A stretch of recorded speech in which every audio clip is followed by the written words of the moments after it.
Get the tripod parazzi set up before we begin. Exactly. Hi, everyone. This is so exciting.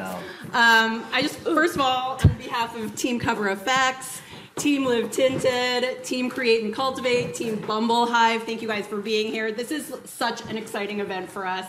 I'm Steph So. I'm the Chief Marketing Officer at Cover FX, and I'm so thrilled to launch this foundation with you guys today. So, Power Play. I want to say 2 words about Power Play, and I'm going to read them because someone wrote them for me, and it was just so beautifully written. So here we go.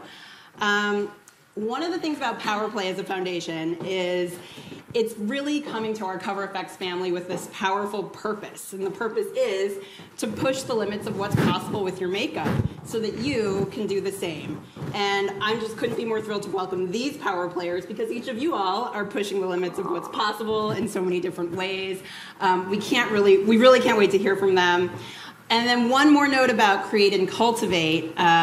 We're so thrilled to be working with an organization that pushes women to go for their dreams, to reach for their dreams, to do whatever is possible. We believe you can do whatever is possible with a perfect face of makeup and letting your real self shine through. So I think there's that. And the one other thing we wanted to say is we could not have created a better partnership than with Live Tinted. So, you know, Cover FX as an inclusive brand, we couldn't believe that there was a movement out there that said, my skin is not a trend. I think that phrase says it all. I hope you guys all walk away wearing the shirt.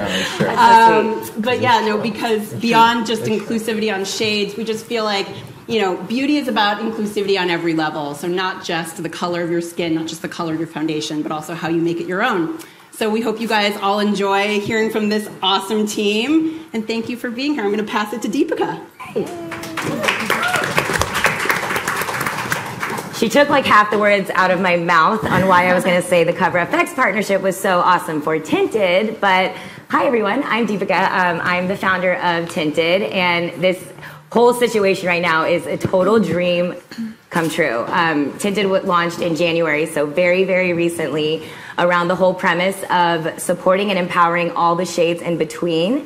And so what that really means is I feel like there's been all these questions about like, oh, who is it specifically for? And the whole idea of Tinted is it's for anyone and everyone who feels underrepresented. We're creating representation for you. It's not about a race. It's not about an ethnicity. It's about making sure that anyone out there feels like there is a space for them. And these kind of conversations like we're going to have today with these incredible 4 panelists is so exciting and exactly why Tinted exists. And I'm going to do my thank you because I feel so grateful that this is all happening. And Create and Cultivate, of course, perfect partner, like she said, empowering women. And Cover FX to me, and we're going to really talk about this during the panel, is one of the very few brands in the beauty space that you can say really to their DNA is supporting inclusion, diversity. And I think that that is such a powerful thing. And we're all today wearing our Power Play foundation. And it really is awesome. So I think just to kick it off, I would love if everybody said their names, their Power Play foundation shade, what you guys do. And personally, this is just a me thing. I love to know like your cultural backgrounds. Okay, cool. So my name is Victor Ramos. I'm an influencer on Instagram. I'm shade N90, and I'm an Afro-Latino. I'm Puerto Rican. Yes. Nice. Hi, my name is Asiana Alexis. I'm shade 100.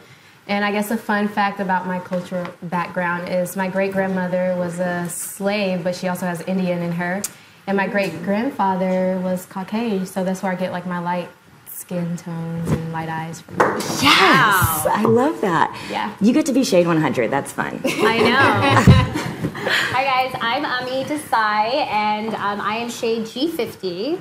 And I don't know, when people ask me like, what do? I'm a backslash kind of girl. So I'm a mom, I'm a wife, I'm a host, beauty expert, all that good stuff. Also building my own business.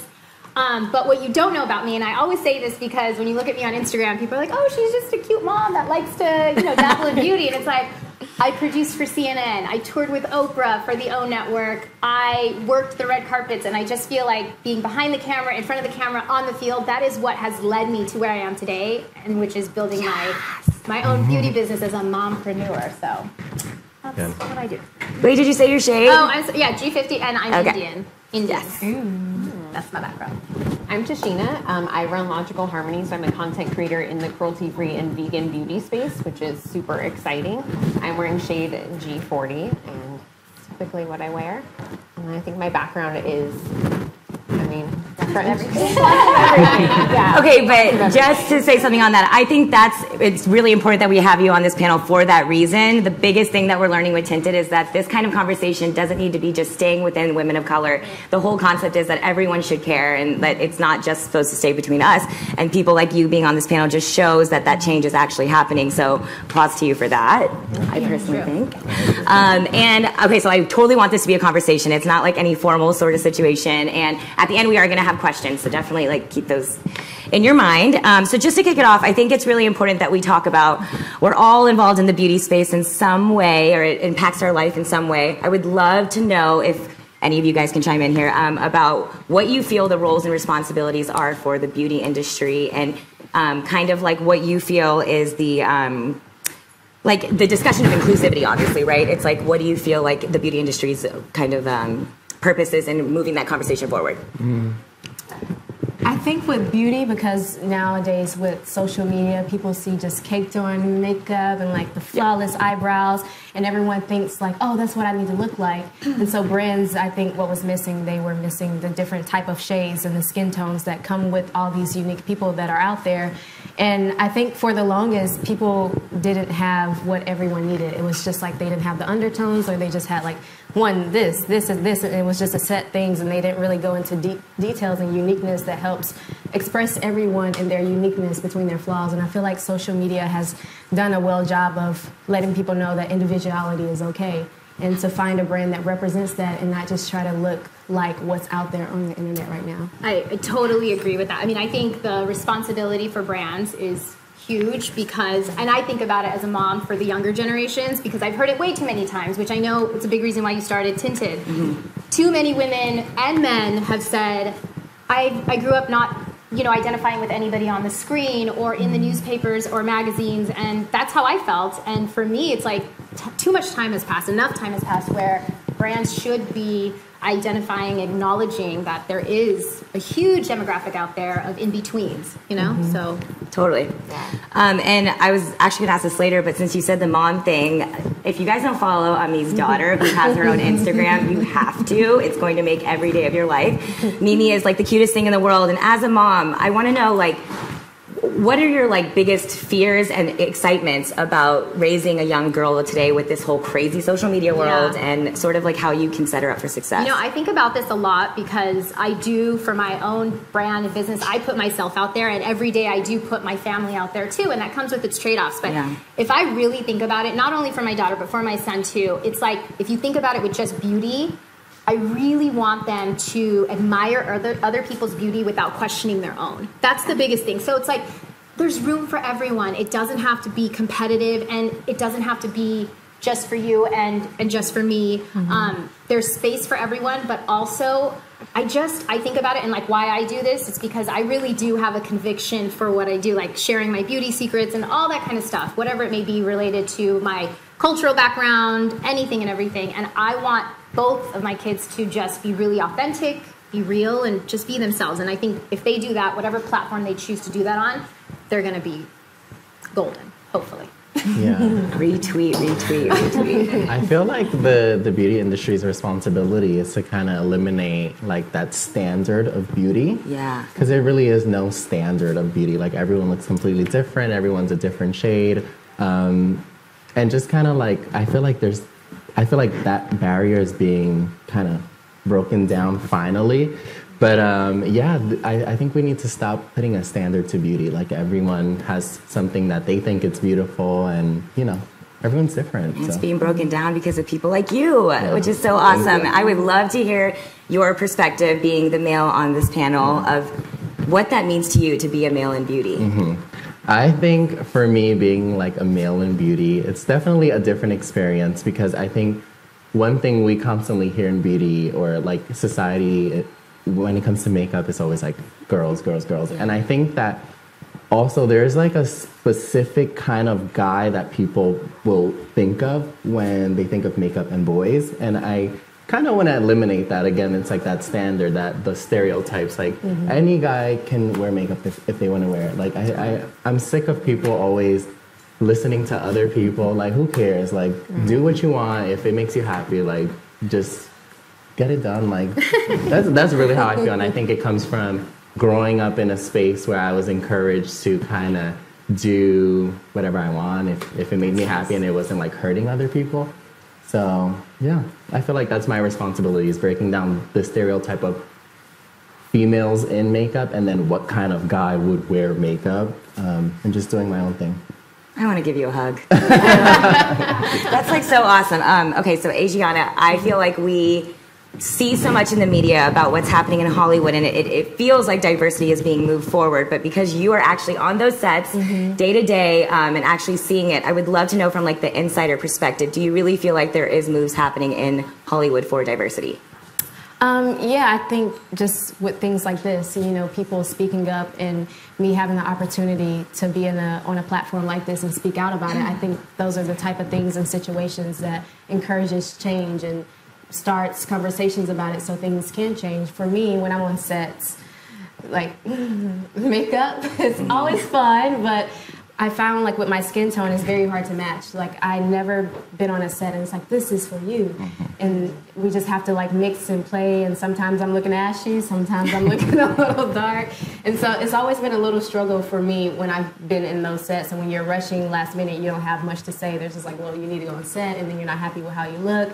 And it's a big problem. So I feel like with Cover X and Power Play, it's very important to have brands like this, like I said, that helps people know you don't have to conform to something else that you're not. You don't have to, it's okay to speak up and it's okay to be like, yo, this is not working for me, and not just settle for less, because people will just slap whatever they want on your face and just get you out there and it's your name on the line. So I think it's important to have people like me and everyone up here on the panel who's not afraid to speak out and just let them know like we need change and we need more evolution in the beauty business. And I think the same thing happened to you that happens to me, is like I actually bring my own makeup to set, because that's happened to you too, right? Yeah. Like right before you're going out That's always been my thing. I always carry this bag. Everybody's like, what's in here? I'm like, oh, makeup. And so I've always been prepared. Like I take it with me. It's over there just in case, you never know. So I've always had a makeup bag just in case. And that's when I actually started learning how to do makeup, because I'm like, all right. That's the same thing. I'm going to have 5 minutes to go in here and You're forced to do it. Like, just got to make it work for you. It ends now. Tashina, okay, so I've been stalking your page ever since this panel is coming together, and it's so cool to see your commitment to vegan and cruelty-free products. And I know that that's something that Cover FX is really strong about, so you kind of found a natural connection there. I would love to know, because I am admittedly so not good about that, and I want to know how I can learn to like easily incorporate that into my life, because to me it's like a no-brainer. We should be doing it. So like, how did you get so passionate about this? Was that always your thing? And like, any tips for someone like me who just wants to be good at it? Yeah, totally. I've always been passionate about animals and animal rights, and it was something that was always interesting to me. Like, I was a kid in middle school doing reports about animal testing and how it shouldn't happen, because to me that was just like a no-brainer. Like, we are not the same as animals, bottom line. Sorry. And so I think, you know, to get started, obviously, I'm going to recommend my own website for that. I've spent so much time creating resources for people, and it really started, you know, in 2011 when I went vegan. It kind of just made sense for everything in my life to change. And at the time, it was very confusing and very overwhelming, and I think that's where most people are. It's like they know cruelty-free exists, they know vegan exists, but they don't know how to bridge that gap. They don't know what good sources are out there, and it's really hard to find someone that you can relate to as a person too. And so I really wanted to fill that gap and create the resource for like the average everyday person that wants to know what moisturizer can I get at Target or Ulta, but also what can I go to Sephora and get, or Nordstrom. And so I think just being more aware of options and pushing brands to be vocal about it the way that Cover FX is huge. They've always been very vocal about being cruelty-free and having lots of vegan options, and now they're completely vegan. And I think that, you know, part of that is a huge part of the brand taking responsibility, but also consumers pushing for brands to take that responsibility. And I think in every area, consumer voice is huge. So many tweetable moments. Oh my gosh.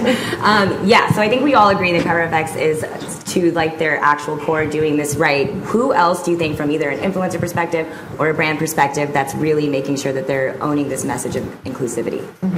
Honestly, I would say, I think there are a lot of great big personalities, especially now with the political climate and social impact movements that are going on. There's a lot that are doing really a lot. But someone that sticks out to me a great deal is Eva Longoria. She's been doing it for a long time, even back when she was on Desperate Housewives. And I think what I admire about her so much, especially for the Latino community, is what she's done and represents, especially as an ambassador for all the brands that she's a part of. But aside from that, honestly, it's just me scrolling on Instagram every day that I find the most inspiring and empowering people, because that's when, I'm looking and it's so hard to forget that it's really judgy. It's, everyone's comparing themselves to each other on Instagram. And so when you have those people that are like, I'm going to stand in my truth, I'm going to show you guys my flaws, and I'm just going to put it out there, and it's just the everyday gal or guy, and you're like, damn, like, I can do that too. And that, I feel like that's the most inspiring.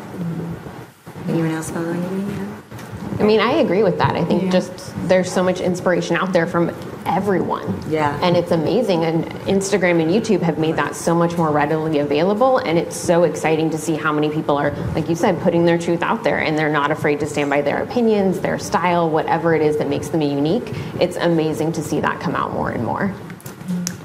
Agreed. I have this memory, like a very distinct memory, going into a drugstore as a kid and feeling so defeated because there was nothing that matched my skin tone. And I dyed my hair blonde, got the blue contacts growing up in Texas, and it's a big part of the reason I wanted Tinted to exist. It's like no kid should feel that way. You should feel really great about how you are, exactly how you are. I would love to hear if any of you guys have that memory or that moment where you were like, should I change who I am? I had that memory a lot, which is exactly that exact question is the reason I think most of us do what we do right now. It's the reason why I have my platform, because there's nothing like having, I realized, especially when I used to do makeup and I'd work with brides, especially South Asian brides, which is a huge reason I got into it, because there was nobody that could actually, at the time, 10 years ago, no one knew how to do it. No one knew how to color match us. And I'm like, we're going to India and spending all this money on our clothes and jewelry, and then we come back and it's like, oh, that's what I'm going to look like on my wedding day, So, but there's nothing so amazing when you see someone that you've somehow been able to gift them just the right tools or the right techniques with the right products. And obviously that may require some DIY and mixing and matching, which we've talked about, which in the end, I think is obviously why a lot of brands are now perking up their ears and being like, oh, there is this demographic that exists that we need to cater to. So I feel like for me, it was with my hair, because I have really curly hair, obviously. And growing up, I was around a lot of people who had straight hair and just long hair. And so I went through a process where my dad was like, don't get a perm. And I was like, I'm getting a perm. And it like broke my hair off. And so I had to realize, like, I had to own up to my curls were cool. It's like now it's coming back, and that's like what everyone loves. And so I learned to like embrace every little thing about me, even my eyebrow scar. Some people were like, oh, she looks like two, like you need to cover that. And people would always cover my eyebrow scar for the longest, and now everybody's like doing it. And so I realized your flaws, eventually they just come around, and it's just like a trend. Like you say, my beauty is not a trend, it's who I am. And so they try to make it a trend, so it's okay to like let those things that's unique about you stick out and don't try to cover them up, because eventually people are just going to try to be that and do that. So just stick to who you are. That's how I felt. I think not only being a person of color, but being a boy, you would never see like boys in like Sephora's or anything. And I remember telling myself, okay, if no one's going to be at Sephora, then I'm going to be at Sephora. Like, I'm going to make it happen. I'm going to be that person that changes that. And I think for a long time... And you were, right? Yeah. And then I think for let's just point that out. I think for a long time, we were seeing boys, but none of them looked like me. I think being like a person that, Afro-Latino and stuff, I think in my culture, like, it's like, oh no, boys aren't wearing makeup, like, what you doing? Like, you know what I mean? But I was lucky enough to have parents that didn't think like that. And just growing up in New York, like in Brooklyn, it was like more of like an open mind. When I was growing up, not really when my sister was growing up, but I feel like it was changing when I was in high school. And yeah, I felt like that was my thing. Not only I was seeing boys, but I wasn't seeing boys that looked like me. And I kind of wanted to see everything. So you have to make it happen. I love that. Yeah, you got to just make it. Don't wait for somebody else to do it. Do it yourself. Exactly. I love that. Adriana, there's this tweet we found of yours. Okay, what did you mean when you tweeted, sometimes you got to be a beauty and a beast? Mm-hmm. Well, I love that so much. I don't know why. That's literally my motto, because it's like people, you know, with social media, like it's all what you see. And so people see a pretty face, and sometimes that's all they see. And I've been fortunate enough to have the skin, be like a beauty icon and all these other things. But deep down, I'm just a tomboy. Like, I'm rough. Like, I do my job. And I think it's important to know, like, beauty is one thing, but also the work and everything else you do behind the scenes and who you are on the inside and as a person. It's like, that needs to be a beast. It can't just be this cute little girl that's trying to please society. Yes. And so that's who I am. I feel like you have to have a drive about you. You have to have something that no one else can stand up to, something unique about you, that drive that just pushes you to that next level. So be more than just your eyebrows, or be more than just some foundation on you. Be more than that and push past all that and show the world with true talent and work that you're more than just a beautiful face. You're beauty and a beast. I mean, that's me. I agree. Yeah. Bravo. Yeah, of course. I need to say something about that. So, yeah, I agree. Oh, my God. I know New Yorkers always do this, but I feel like growing up in New York, you kind of have like a way of like being, and you're just like, this is how it is. And then sometimes people get intimidated and stuff, but yeah, when it comes to your business, it doesn't matter what industry, even in the beauty industry, it doesn't matter what industry. You have to be a beast for yourself, because no one's gonna have your back the way that you have your back. You know what I mean? So I love that tweet. I'm like, it's so relatable. So good. So good. Yeah. So Cover FX, obviously, again, is just a brand that's been doing this right, but I think we've all noticed, everyone in this room has noticed that this is now the time that like a lot of brands are listening and opening up their ears and saying, we need to add those shades, and it's been happening and creating this like ripple effect. Why do you think it took so long? That's my question. What do you guys think? Like, why is it just now and not 10 years ago, 50 years ago? What do you think? Evolution is one. I think also for a long time, traditionally, brands looked at markets very black and white. You know what I mean? It was like, these are the boxes, and we're going to provide them to you as a consumer.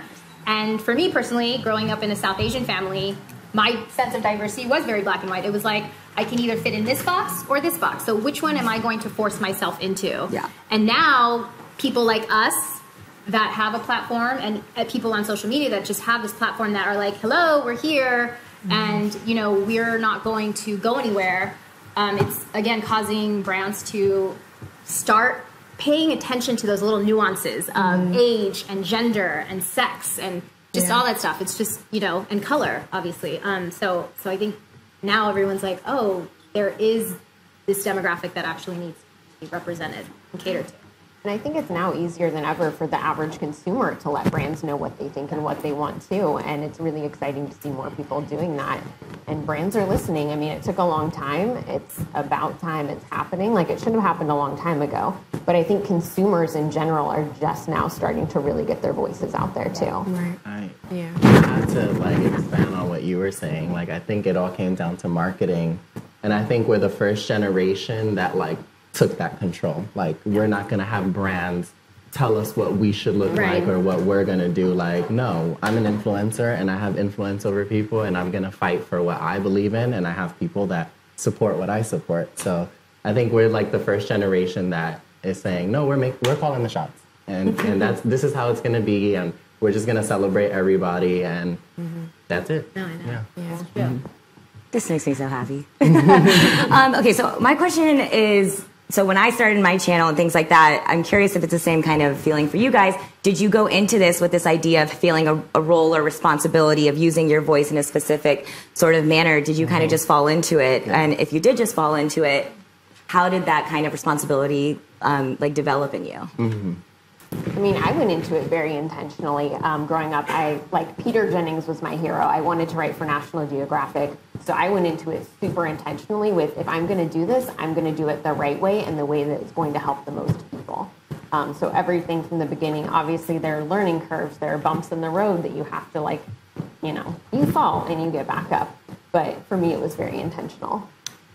For me, I feel like growing up, whoever you're looking at, back then also social media wasn't as big as it was. So it's also like you said, it's new for everybody. It's not something that we necessarily thought of because it wasn't as big then. But growing up, I remember the people who had a big impact on my life, besides my family, but just artists who are out there, because I love singing, I love the entertainment industry, and I love acting. And I just remember how they made me feel and how they drove me to keep going. And when you hear them in interviews talking about their struggles and still how they're pushing to be themselves no matter what, I feel like now that I have the platform, and it's with social media, it's different, and I feel like it gives me an easier platform to present that and show more of me and just let people know that it's okay to do whatever it is you want. And it helps people have a better inside look on your everyday life. And no, it's not all red carpet. It's not all this. Like today when I was getting ready for the panel, I was looking rough. I woke up and I was like, all right, here we go. And so it's important to show all sides of the industry, and from the raw to the beauty. Mm-hmm. I'd love to expand on that too. That was something for me, and I'm a little older than you guys. I'm not going to tell you my age. I'm a little older than everyone. But coming from a TV world to now this, I went into it thinking like, okay, I'm going to do this, and then it became something. And I think for me, the more and more I do it, the audience I'm speaking to is really important. Has become very important to me because there are a lot of younger kids or younger generations that are maybe thinking about starting a family, are going to have kids, and they're asking me questions very specifically about like, how are you combining our cultural traditions for them? And I forget that like, I'm first generation American. My parents are from India, so I know everything, but who's going to teach my kids and their kids? And so kind of combining all that, my blended version of like East meets West, is something that I am realizing, both beauty as well as culture, everything. That's the kind of diversity that I really feel like is what I stand for. And I just realizing the importance of that for me. Soaking that in, yeah. That's incredible. Okay, so this isn't actually something on here, but it just, as we're talking, it's like coming to me, and I feel like there's this like, Create and Cultivate's a perfect example, right? They created this platform to like amplify women's voices and make every woman feel like we can all win. We don't have to have like we're not competing against each other. And you and I have discussed this before of like the idea we're both South Asian. But why can't there be both of us that's winning? I think that's shifting slowly, but there's still a lot of kind of like, we still got some hurdles to get by and get through. How do you think, and how like the importance of like helping each other out and women helping women and supporting each other and empowering each other, is that something that you feel like you've experienced in a positive way and negative way in your life? I'd love to hear if you feel like that's kind of shifted. I mean, I've experienced it in both ways. I think it's definitely shifting. I think, as the space improves and there are more and more creators and more voices out there, people are realizing like you can't do it alone, and you shouldn't do it alone. The best way to do it is to empower each other and to work with each other, because you're only going to rise to the top together. If you're trying to do it alone, you're not going to make it that far. And there's room for everyone. Yeah, that's exactly what I would With the acting in the music industry that I'm in, I find that more people try to connect themselves to women empowerment, and they don't necessarily stick by it. And people are it's back to social media, so worried about the image and what it looks like, that they're posting it, but they're not actually living by it. They're not actually taking time to understand it and know what it means to actually do that. So I feel like that's the downfall with me, and a lot of girls are very competitive. And there's very few people, I have great friends in my life, don't get me wrong, but people who actually do stick by that. And I feel like we are the ones who have to just show them, like, you're not going to get far by that, and just stick by what you know and what you believe in, because you're going to go far with that, and eventually they'll fall off. And I do think that also brings up back to the whole brand's responsibility, because like you were saying, people can get competitive, and why can't we see 3 girls that look like us on the same stage?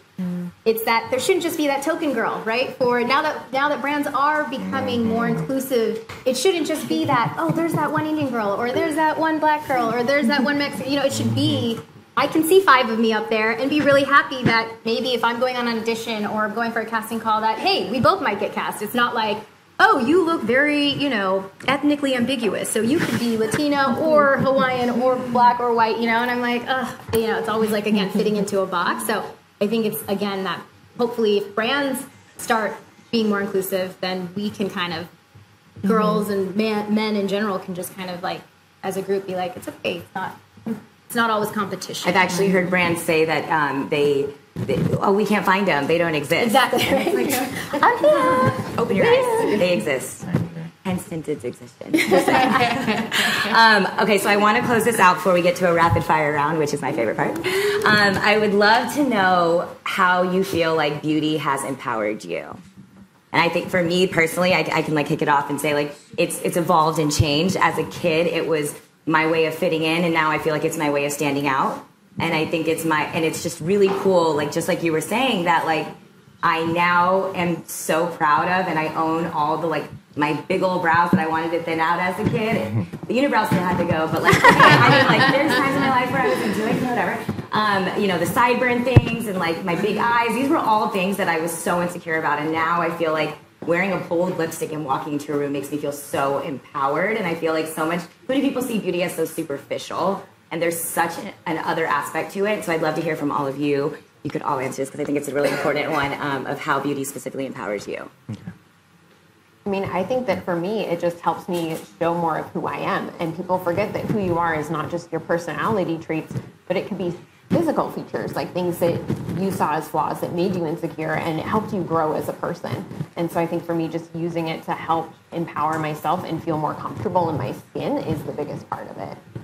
I agree with that as well as with what you were saying, Deepika. I think for me, it's on a different level too of being a mom. I feel like I have a social responsibility to my daughter too, and to my kids. Like, you don't have to hide behind makeup. Use it to embrace who you are and just accentuate the features that you have. And like you were saying, you know, big eyes. And for me, it's like, oh, I've always hated my nose. And it's okay if there are things that we all don't like about ourselves, but just embrace it. Use makeup and products to help accentuate who you are versus trying to hide behind it. And I think that's a big thing that I feel really empowered by when I can help other women too kind of see like, you don't have to, you know, wear that much to make yourself feel really good about yourself. Because when you look good, you do feel good. And I think there's something about that. Yeah. Well, beauty for me, growing up, I love art, and beauty to me is like art. So sometimes I would do it like, oh, I need to look pretty. It's like, ooh, let me try this, let me try that. It's just more so of an art form for me, and I feel like art is another form of education. It's another place for growth, for expression, for individuality, and I feel like it all just ties back into helping you discover who you are and play with things. Like, you don't have to do makeup to look like, ooh, glamorous, like Hollywood. You can do it to look grungy. I grew up in an Alabama School of Fine Arts, and so we did like old age makeup. We did all of these cool things, and I feel like it just helped you explore like who you are and what you like, and just help you just live more and just be happy with doing whatever it is beauty brings to you. Every time I say something, it's like, so good, so good. I think for me, it empowers me. I'm such a rebel, so I like to do things that aren't the norm or like society is like against. No. So I think it empowers me to kind of like show out and like show people that, you know, if you want to put on some makeup or, you know, just do it. Like, even if you're a guy, like I will hear guys that were always like, oh, I would never wear makeup. And then they look at you and then they're like, oh, how do you use this? How do you do that? Right.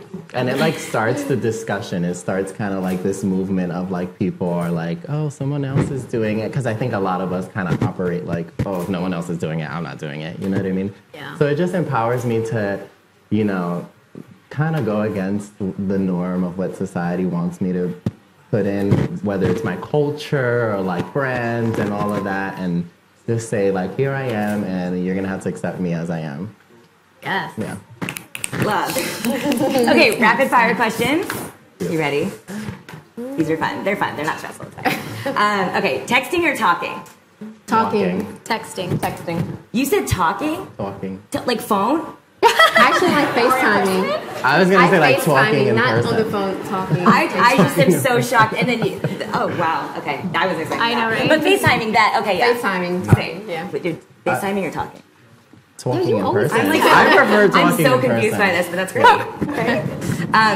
IG stories or IG posts? Post. Stories.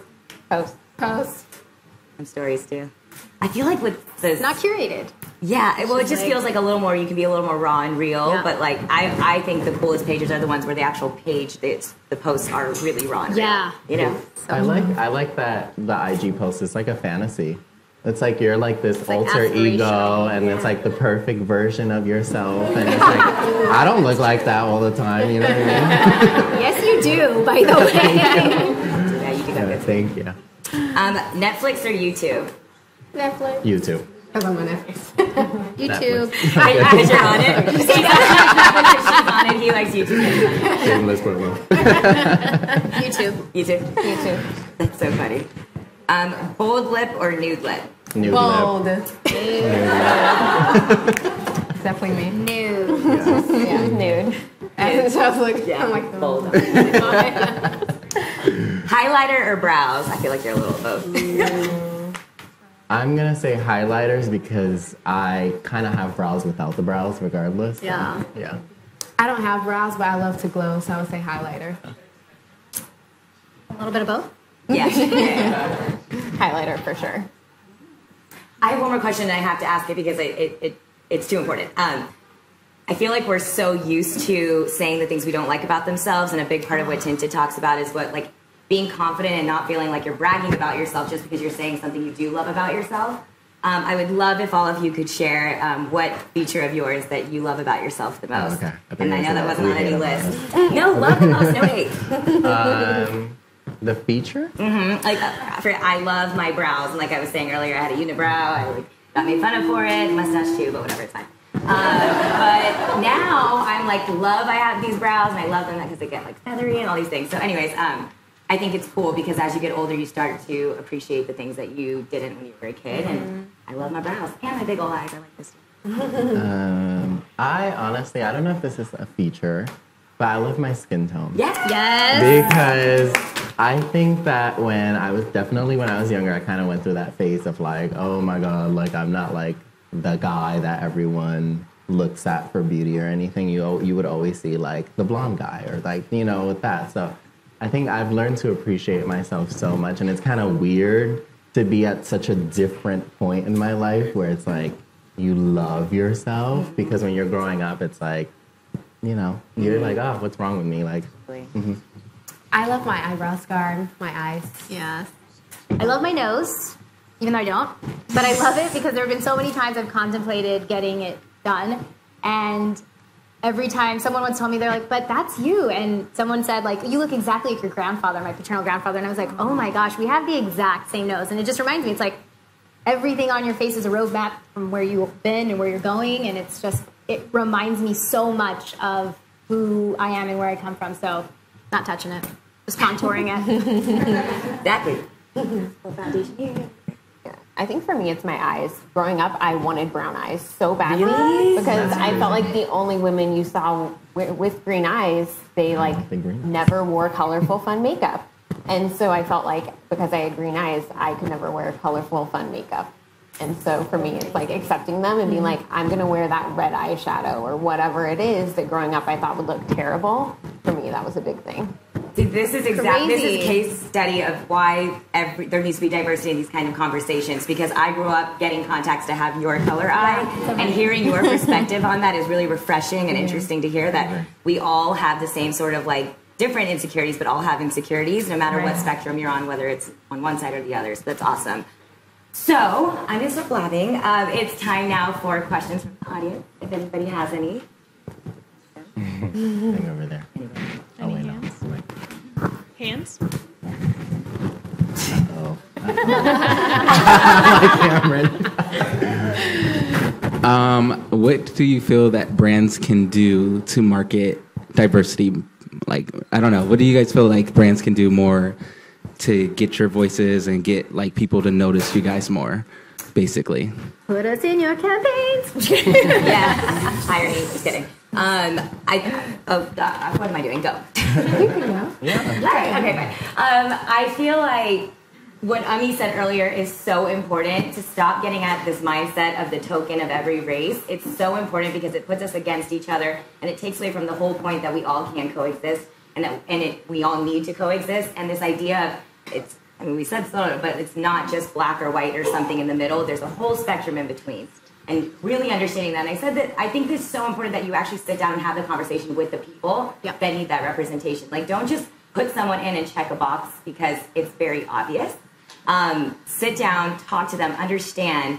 And I think brands could also bring those people into their companies so they really understand it to be able to actually authentically speak to it. Agreed, 100% on both sides. Yeah. Creating the products, using the products, because there are a lot of times that I feel like brands will market something specifically to my demographic or something. I'm like, I would never use that, and that's not something for me. So yeah, if you're trying to target a woman between 25 and 36 and you want it to be specifically for a, color, then bring me in, do focus groups, do more things that are actually going to demonstrate that that is what that demographic wants.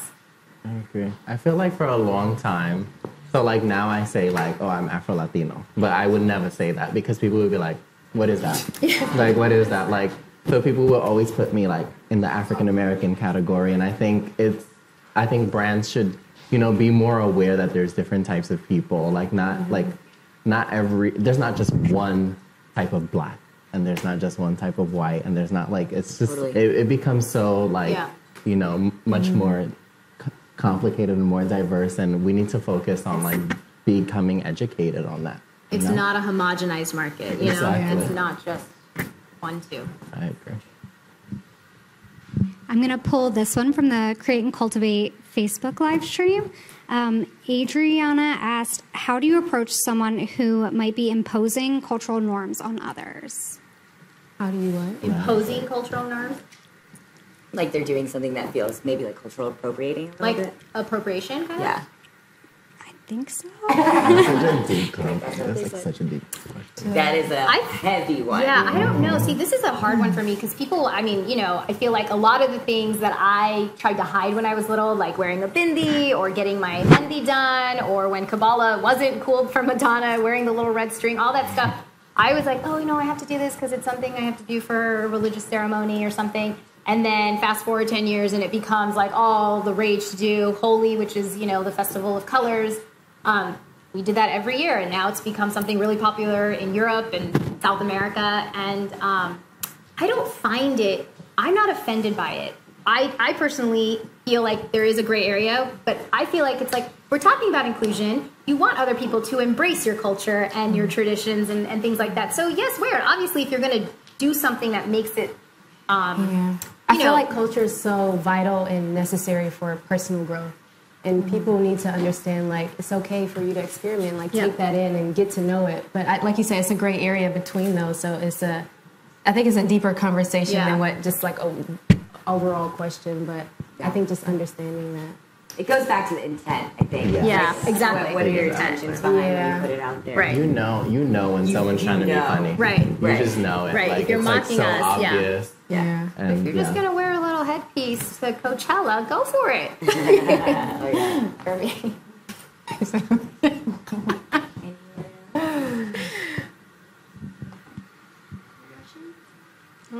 Anyone else? He's an ass. I have a question. How do you talk to, I know there's a mom on the panel. How do you talk to your daughter about beauty? Well, so she's 3 right now, so it's not like I'm talking to her, but that brings up a great point because it's a question I ask myself all the time because she is in a lot of my stuff. That's the content that does really well.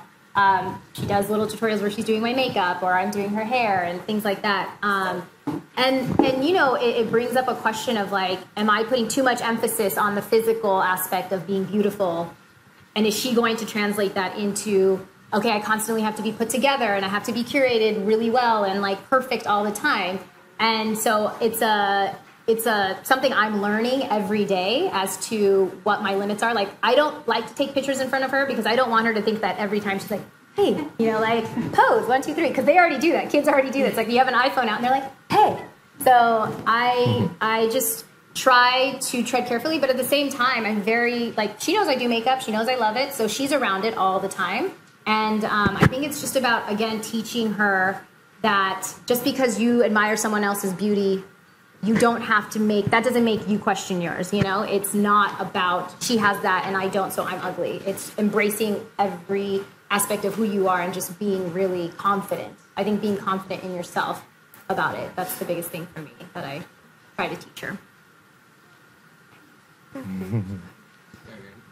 All right, so I had another question. So I like your shirt that says "My skin is not a trend." Thank you. I just want to know like everyone's view on like all the brands recently like releasing their foundations and showing their wide range.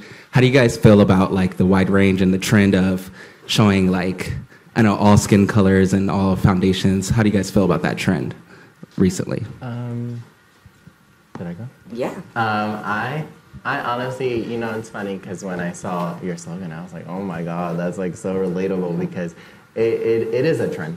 Honestly, I feel like people are marketing it because it's trendy, and it should have been, it was available before, and I think that's the frustrating part where it's kind of like, you know, I've worked with people that I'm just kind of like, sometimes I'm like, come on, let's push this, and then, you know, it wasn't until like last year where everyone was like, oh wow, like people of color are buying stuff, like it just didn't make sense to me. It was like, Yeah. So personally, I like that we're moving forward, but I think it's kind of sad that it took till 2017 to like kind of get the pendulum going the other way, you know?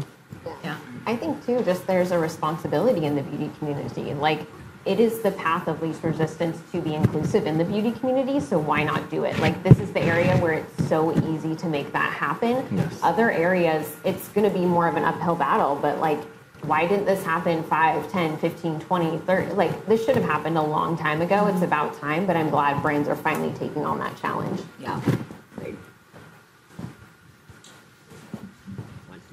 So this is a question for the vegan. I know I'm a vegan too, and I know that a lot of influencers in fashion across the board in every industry feel like lone wolves and like they're fighting against like gigantic crowds of people because marketing campaigns that aren't animal friendly oftentimes garnered the most attention. Do you feel like the landscape has been changing recently? Because there is a major upsurge in cruelty-free and just animal rights in general. Do you personally feel that the landscape is changing faster, or do you think it's kind of staying the same?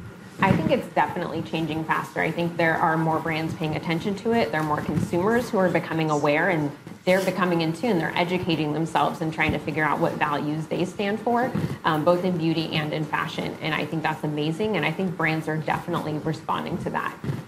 You know, are there still outliers out there who are far behind all the times? Yes. But that's just how it's going to be in any industry. And I think it's our job as consumers and as content creators to really make sure voices are heard and that brands understand what we expect from them. And it's up to them to meet that expectation. But the best thing for us to do is voice our expectation. Okay, that is a wrap. I want to start by saying thank you to the four of you because I think that it's so important to show that you guys took your time to have this conversation and show that we do exist and we can come together and have this important conversation. And obviously, of course, Create and Cultivate, I can't tell you how much of a dream it is and how important it is for Tinted to have the sort of amplified voices of people like you guys and Create and Cultivate and a brand like CoverFX that, I mean, we've been talking about these brands who are kind of just doing it now, but they've been doing it since the beginning. And for them to partner with someone like Tinted who's just starting out to make this conversation happen, it means the absolute world. Like, I can't even talk about it because like, it's just really exciting. And so thank you for that. It's incredible. So now it's the fun stuff. Everyone drink some chips. And there is a CoverFX mixing bar so you can get your custom foundation shade. You can get matched over there. And then you all get one of these shirts. It's proudly one of the Tinted. No, it's okay. It's fine. We're done. And then you can go to the back and get a Tinted shirt. And we have a mixing palette for you too. And then Asiana over here is doing a little meet and greet, so you guys can go take a photo with her. I'm ready for I already met you. Thank you again. Seriously. Thank you. Yay.